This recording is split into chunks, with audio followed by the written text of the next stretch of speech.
Welcome to your review for the unit on personality. Hey guys, we're going to start out with the psychoanalytic and psychodynamic perspective. Now, please remember that this review is going to be a general review for the test. It is not fully comprehensive, so it's going to just give you kind of the highlights. Still go back, check your notes, read over the text, ask yourself a couple of questions, complete the review packet. All of those things will help you to improve. So we're going to start with Freud. Freud is going to be the father of psychoanalysis and essentially analyzing what's going on in our unconscious, in our psyche. He is going to be known for his therapeutical technique of free association. And again, free association would have just been talking and talking and talking. And eventually, if you talk enough, you will divulge some things that are going on in your unconscious, according to Freud. He also used dream analysis. Now, we read an excerpt in class from his book, and I asked you guys what was the manifest and what is the latent content, and you still need to know those two terms. Manifest content is just the story. The latent content is reading between the lines and what the story might possibly mean. But for him, he felt that the dreams that you had allowed you to peek into the unconscious. That's why they were this quote unquote royal road. And then when we talk about psychoanalysis, just in general, all of these unconscious things, whether it was your dream analysis, your free association, all of these things built up to an explanation about what was going on in your unconscious. And according to Freud, your unconscious is what drove your behavior. You should be good with the three different components. And again, just kind of keep them separated. Your conscious component is your ego. This is the one that will mediate between the superego and the id. It is unaware of their influence, but it expresses whatever kind of agreement that those two underlying components come to. Your unconscious is going to be your id and your superego. The id is going to be sexual desire and aggression, while your superego is going to be rules and structure, norms, really kind of the thing that says that you shouldn't do certain behaviors. So your ego is just the tip of the iceberg. It's that small part that's above the waterline. Your preconscious is going to be below the waterline, and that's going to be the area where dreams, Freudian slips, all these things can kind of pop up.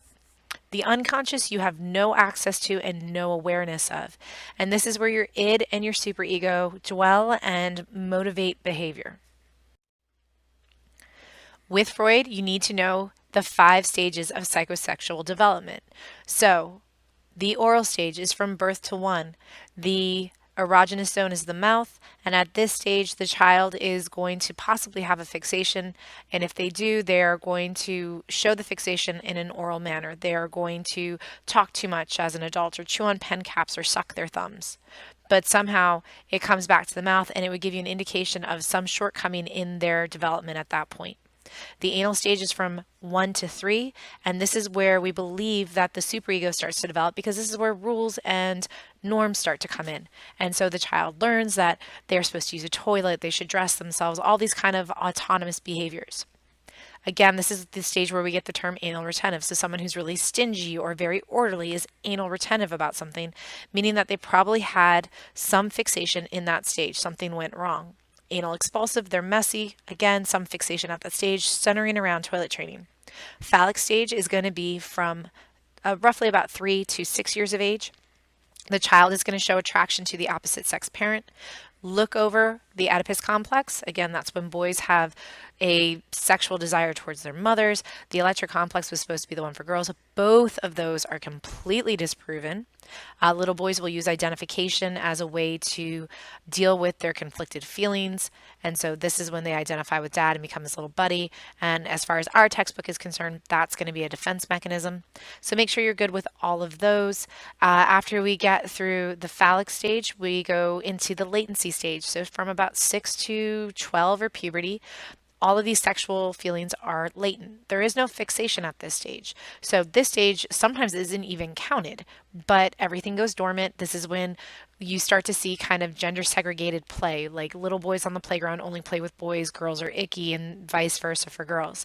The last one is going to be the genital stage. That is going to be puberty through the rest of your life, and that is when Freud felt sexual urges reawaken.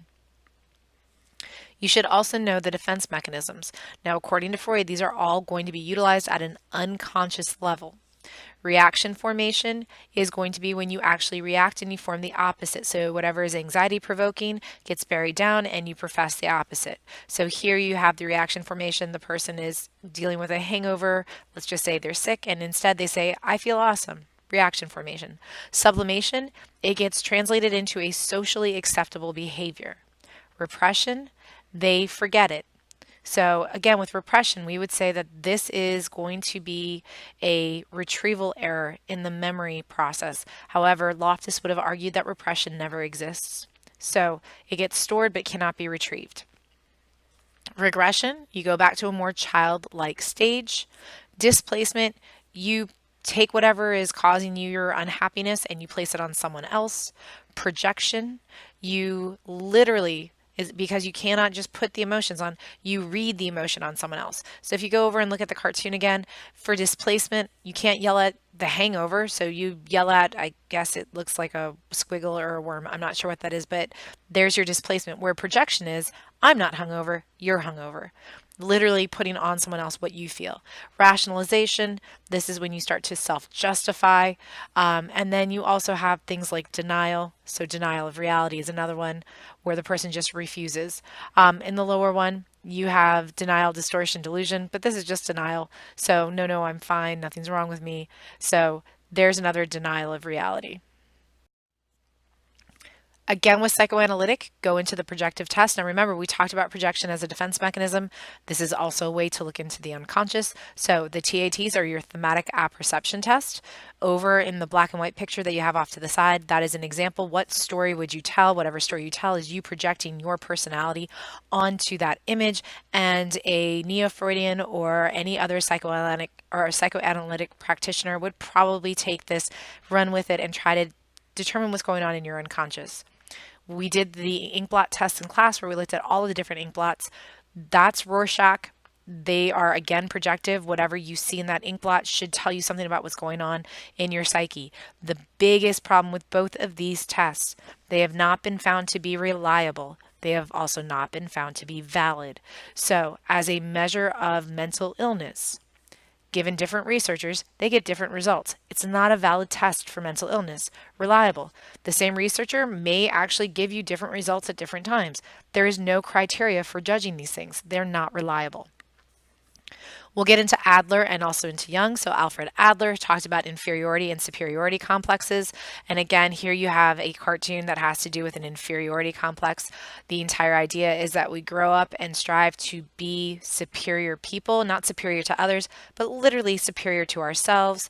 When we talk about inferiority complexes, this is when we're talking about the baggage that comes with us when we feel like we have a shortcoming, and sometimes we may use defense mechanisms to hide or alter that shortcoming. Jung, the big thing for Jung, you want to look at the collective unconscious. Now remember, he did coin introverts and extroverts, but for this kind of part, because we'll talk about introversion and extroversion so much more in other areas, make sure you focus on his collective unconscious. That again is the idea that we all have these symbolic images that pop up in our dream states. They are universal to all people. However, the very specific symbols that you pull into your dream tell a very personal story for you. So you have an individual unconscious, but it's fed symbolic meaning from a collective unconscious. Moving into trait theory. When we talk about trait theories, we're talking about relatively stable dispositions to behave. We're talking about our personality traits. So they describe, they don't interpret. They tell you what the trait is, but they don't really tell you why it exists or what it really does for you. They are often talked about with a biological component attached to them. In other words, when we're talking about something like trait theory and biology, we'll sit there and say certain personality traits are genetic. The Myers-Briggs Type Indicator was created by, not by Jung, by people who were influenced by Jung. So it is Jungian. Sorry about the created by, but people who supported Jung. The Myers-Briggs deals with personality traits. And again, it's self-report. So people tell you how they see themselves, how they feel about themselves, and then they get kind of given a label that will basically tell them what it is. It doesn't interpret, it just describes what they reported. This was originally used to place people in jobs, specifically women. You guys may have forgotten this one, so I definitely threw a visual up. Eysenck's personality dimensions. You are either stable or, and this one says neurotic, but stable or unstable. Neurotic or not neurotic, but like stable or unstable, stable or neurotic, they're the same thing. Extrovert or introvert. So he says that personalities exist on these two major dimensions and that all personalities live somewhere in there. And so that's where our personality kind of components come from. Also know that Eysenck had this idea of the hierarchy of personality, that we have these kind of overriding traits, then we have traits in specific kind of situations, and then we have typical behavior and then very specific behavior. So our traits, again, lead to certain decisions and behaviors. Still with the trait theory is the Big Five. With Big Five, remember, each of these is a dimension. It's a sliding scale of personality. You can be high on openness or low on openness.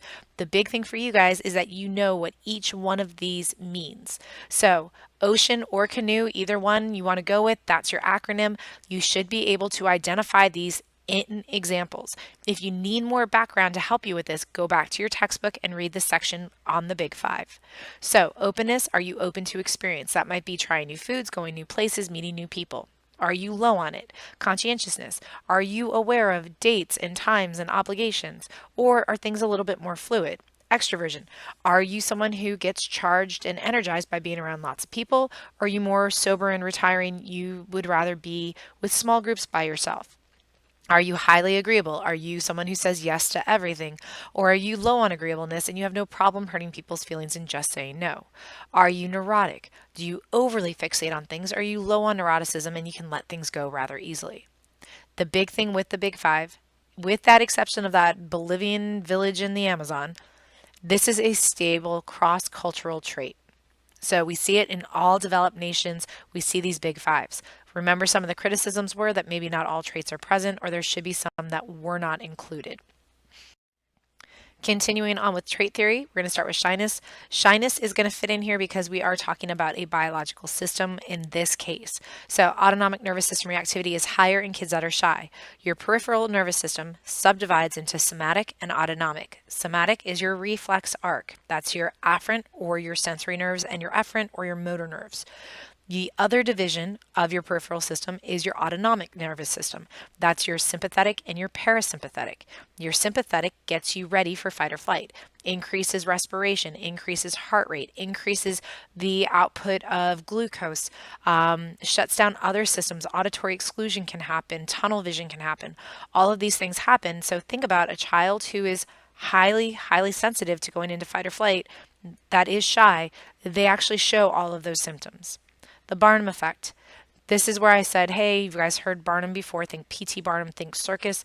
Not everything you see at the circus is real. Not everything that you read about yourself in a personality inventory or even a horoscope is going to be accurate. You may see what you want to see. That's the crux of the Barnum effect. The MMPI-2, the Minnesota Multiphasic Personality Inventory Type 2. It is diagnostic. In other words, it can actually diagnose clinical issues, things that could be in need of therapy or hospitalization. It's been normed across a population and it gets renormed. It is not subjective. It can be run through a Scantron machine. It's not someone's interpretation of the scores. It literally has a objective scoring criteria. The drawback, you can definitely give your own interpretation of the social desirability effect here. You can tell people what you think they want to hear about you. You can lie. If taken without the intent, with just pure honesty, it is a very valuable tool. It also has measures for validity. In other words, it has questions in there that there can only be true answers and they're not necessarily positive. Like, I sometimes get angry. If you answer false to that, social desirability effect is probably taking over. If you say yes, you're answering truthfully because everyone gets angry sometime. The biggest flaw to all personality tests is that it's self-report. If we want to control for that, most people, when looking at personality tests, especially in backgrounds, ask family, friends, coworkers to also assess the person's personality. If the assessment and how you see yourself overlap pretty well, it's almost kind of like the idea that Rogers had of ideal self and real self. But really what we're looking at here is that if those overlap, you probably are giving an honest, truthful assessment of how you are.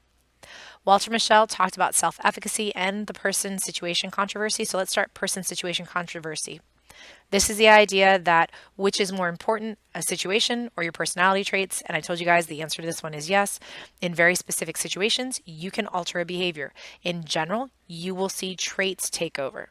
He also talked about self-efficacy. How self-efficient do you feel? Do you feel that you have the ability to take on a task? How much faith do you have in yourself? So up here, I have the picture of the marshmallow test. You have little kids, kids that parents would probably say are very honest. And he did this to measure self-restraint. With this, he asked children to wait 5-10 minutes before they would eat the marshmallow. And he wanted to see how long children could actually kind of restrain themselves.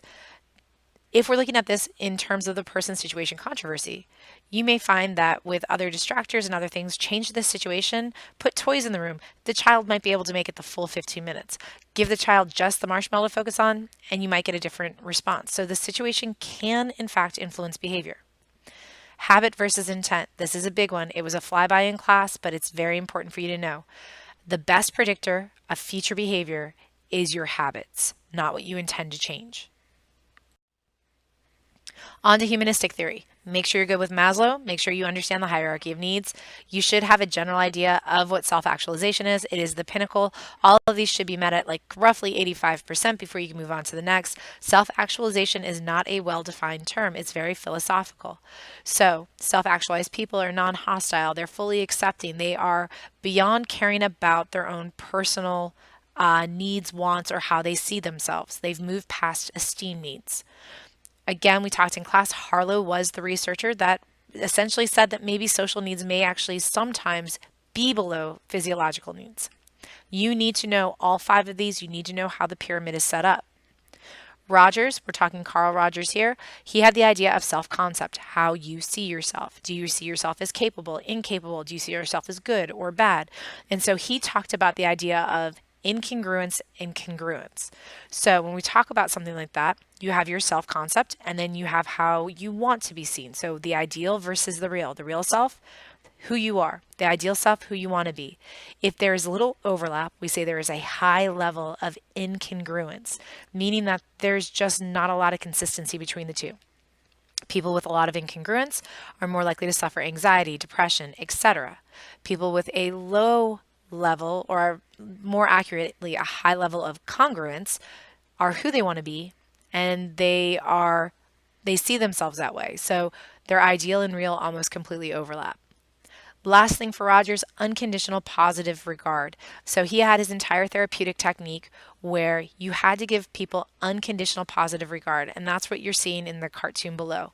No matter what the person says, no matter what they see, you are empathetic, you are actively listening, you give them unconditional positive regard, you withhold judgment, you accept them as they are, and you try to kind of see the world from their perspective. Going into, again, a little bit more about self-esteem, this is your feelings of self-worth, either high self-worth or low self-worth. People with higher self-esteem are less likely to self-harm. They have lower rates of depression. They're more willing to go out and try things, so they're probably going to have higher rates of self-efficacy. They're going to see themselves as capable, and they're going to take on new experiences. The other thing with self-esteem, we compare ourselves to people who are like us, either in similar positions, social status, etc. We do not compare ourselves with people in very different environments or in very kind of radically different experiences. Self-serving bias. When we're looking at a self-serving bias, that's what these two cartoons are.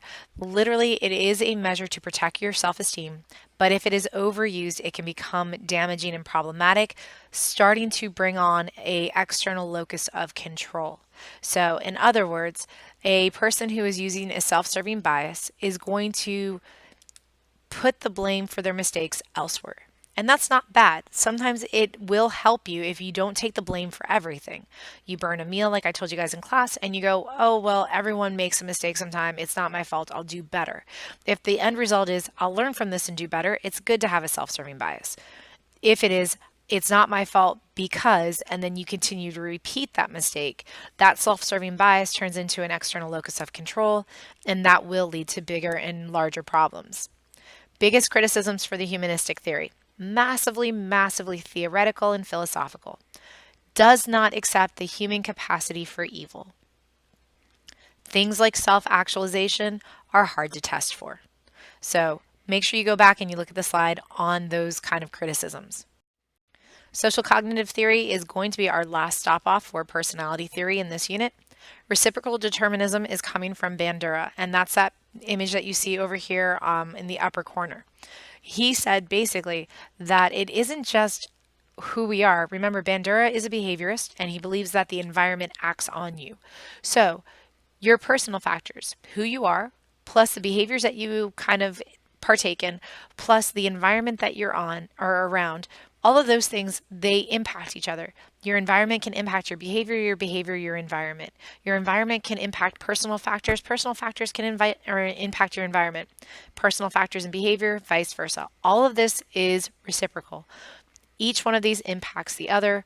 That causes or determines the behaviors that we see. And so he would say personality isn't just our traits, it isn't these other underlying things. It's literally how all of these things work together. Attributional styles, again, how we attribute our behavior. If it's an internal locus of control, you attribute challenges, setbacks, rewards, any of these things to your own self-control. An external locus of control, someone else, God, fate, the person that you don't like, they're the ones that control your life. Internals tend to be happier, they tend to live longer, they tend to have better outcomes. Externals, greater rates of depression, and just a lot of negative consequences because they don't find a way to kind of control their own life. The bottom one is learned helplessness, or the bottom picture. Learned helplessness is when a person or an animal perceives that there is no way to escape an aversive condition, they eventually just accept it. And so what you're seeing there with the cartoon is all they have to do is walk around the wall. They can get to whatever they need to get to just by going around the wall. But they feel like they're either shackled or held back or prevented. And so they've given up. Even the ones that aren't shackled have just stopped trying. So when we talk about learned helplessness, the person or an animal learns that because of repeated barriers to success, there's no need to try to continue forward. They essentially give up. Optimism. When we talk about people being optimists, we are talking not necessarily about stupidly happy, but we're talking about people who live life with a plan B. They tend to be more often internals. And again, there's a whole string of things that happen that are good for optimists. They tend to live longer. They tend to have more happiness. They tend to, again, engage in things like self-harm, much less likely to have that happen. Lower rates of depression. So kind of just look at that. There's a couple of slides in that social cognitive PowerPoint that you want to review for that. Last person we're going to talk about is going to be Martin Seligman, and he talked about positive psychology. Now remember, I told you in class, positive psychology doesn't mean that he's optimistic. It means that you have to look at your world, how you think about yourself, and the people that are around you, and decide whether or not those are the best things to engage in. Positive thoughts, positive cognitions, and keeping lists of good things that happen to you instead of focusing on the negative. Making sure that you have people in your world that focus on your positive attributes, not your negative. Making sure that you go out and you challenge yourself with things that are good for you. He says that if we keep these three pillars strong and we keep the focus on moving forward and what you can do as opposed to what you can't do, that is the best way to reach what we call optimal human functioning. Surround yourself by good people, give yourself good thoughts, provide yourself with good opportunities. You are going to work to your best ability because you will feel like a good person. That should be everything for this review session. If you guys have any questions, hit me up on Remind or email me. And that should be it. Again, remember, this is not exhaustive. This is not fully comprehensive. This is just a good highlight reel of what you guys should know.